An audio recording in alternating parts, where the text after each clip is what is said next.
Day 9. Mitigating the Bus Factor with a Self-Sufficient Umbraco Site by Mario Lopez.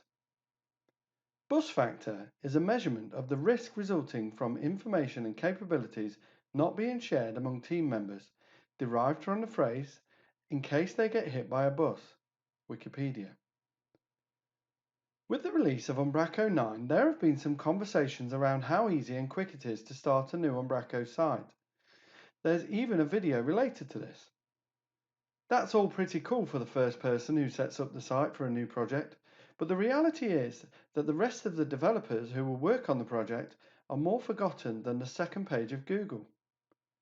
Disclaimer: there are many ways of dealing with the following issues, and everybody has a different approach or tools they use to overcome them.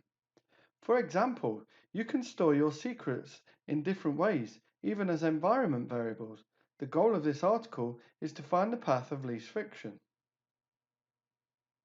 The problem: when a new developer starts working on a project that is already underway, they need access to a bunch of resources to get the site up and running on their local machine. All those resources need to be retrieved and configured in specific ways to have a working site that a developer can start coding on. I have classified these resources into a few categories, and each one needs a different approach to be shared with the involved developers.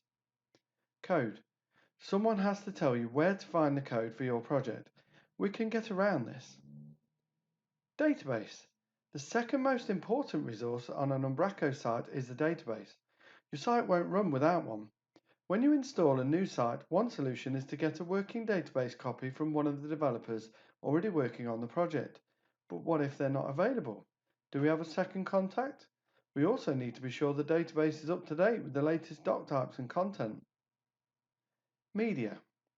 Media files are those files like documents, images, or videos that are part of the content of the site and not actual design assets.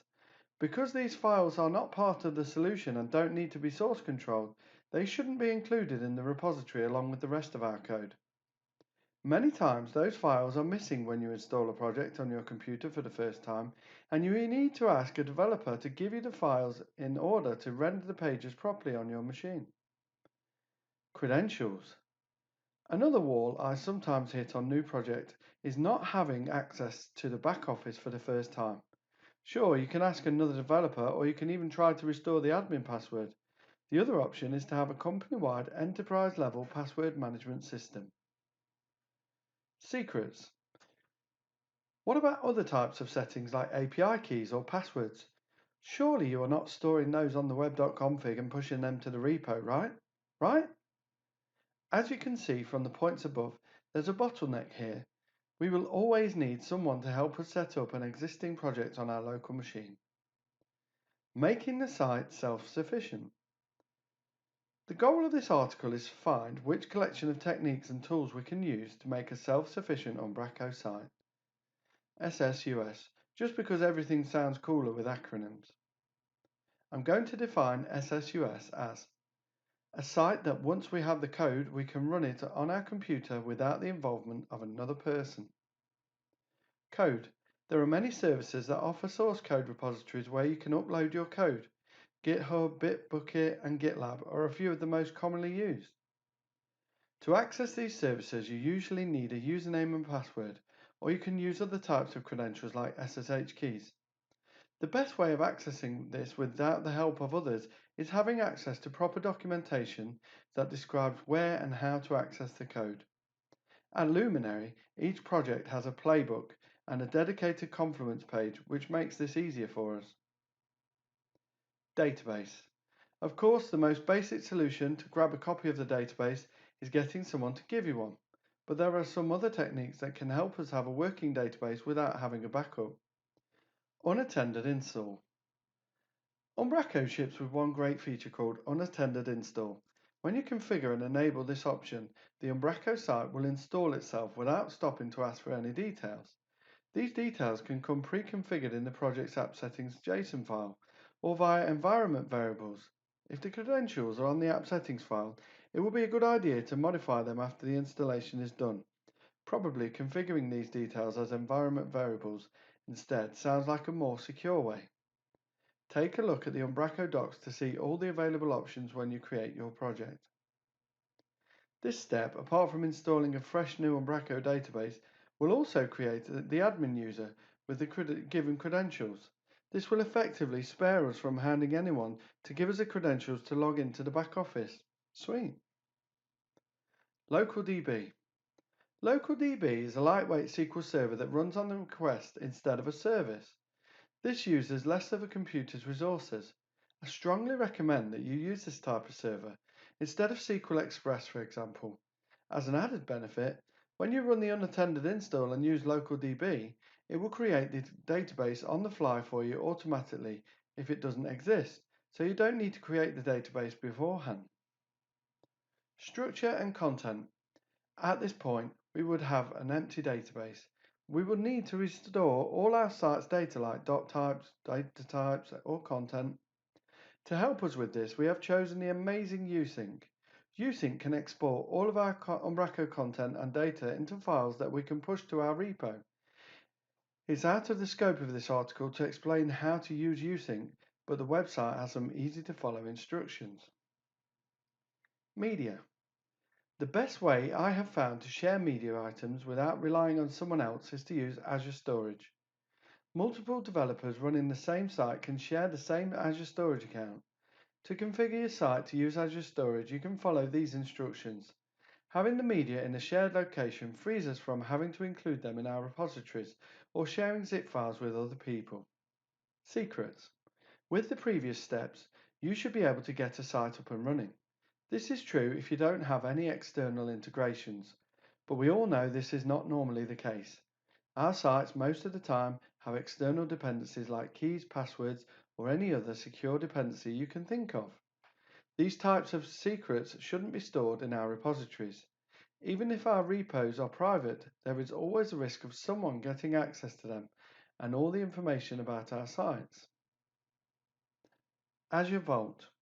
There are a few techniques to store these secrets. For our SSUS, we don't want to depend on other developers or managers to give us those secrets. The best solution to solve this is to use something like Azure Vault. Vault stores your secrets on the cloud, and they can only be accessed through proper authentication. On Azure, this authentication is provided by Active Directory.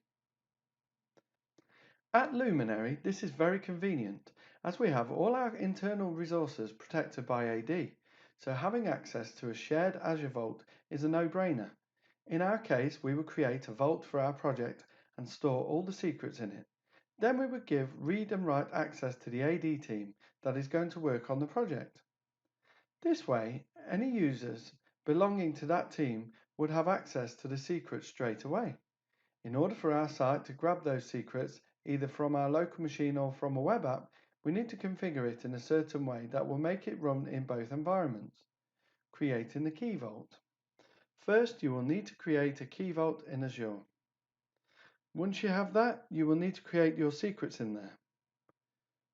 Be sure that you properly configure your access policies and give permission to read your secrets to the right users or groups.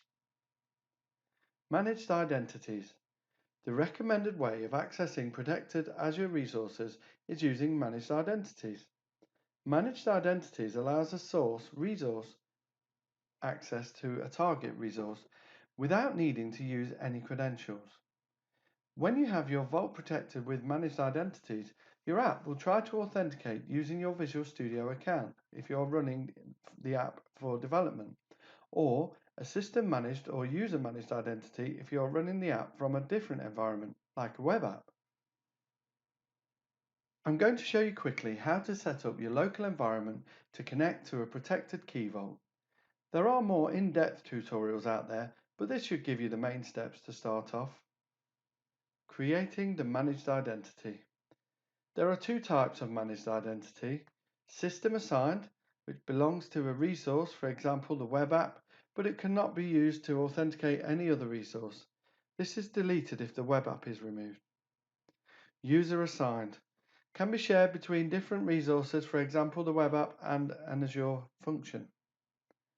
To stay within the scope of this article, and because we are running the site locally, our identity is validated by AD account, so we don't need to create a managed identity. Accessing the secrets. Now that we have our secrets in a secure place, we need to be able to access them from our Umbraco site. To be able to access your secrets, you will need to install Azure Identity, which comes as a NuGet package. This will offer the required classes to identify yourself. Also, you will have to install the client to access the Key Vault. This comes in another NuGet package. Once you have these two libraries installed, the code to access your secret goes like this. As you can see in the example, we need our Vault URI. You can get this value from your Key Vault. For testing purposes, I have used a composer to grab my secret, but this is not a recommended approach. You could use the iOption interface following the options pattern and inject your settings where you are going to need them or register some type of service that has access to those secrets. That's totally up to you. If you intend to host your app on Azure, the preferred way of authenticating is using default Azure credential of this library. When we use this, the app will fall back between the different ways of authentication until it finds a suitable one. Awesome! Now all the devs can access the secrets without having to share any files, which would be a big security risk. The Vault URI can be part of the codebase and checked into the source control. Only authorized users or team members can access the Key Vault. Conclusion. When starting to work on an existing project that another developer has already installed, it's not always very straightforward to get all the required resources to have the site running locally. We have seen that there are a few key areas where we will need assistance from someone else to provide some required assets. We have identified those areas as code, database, media, credentials, and secrets. We have defined a self-sufficient Umbraco site as a site that is configured in a certain way, following some techniques and using external tools to potentially allow a developer to run a site locally without any external assistance. This article offers a potential solution, but is not the only possible solution. The most important part is identifying that we have a problem and finding ways to overcome that problem. Hopefully, this opens a discussion around the topic and we can identify other approaches collaboratively. Thanks to Emmanuel Teixeira from Luminary for the idea which led to this article.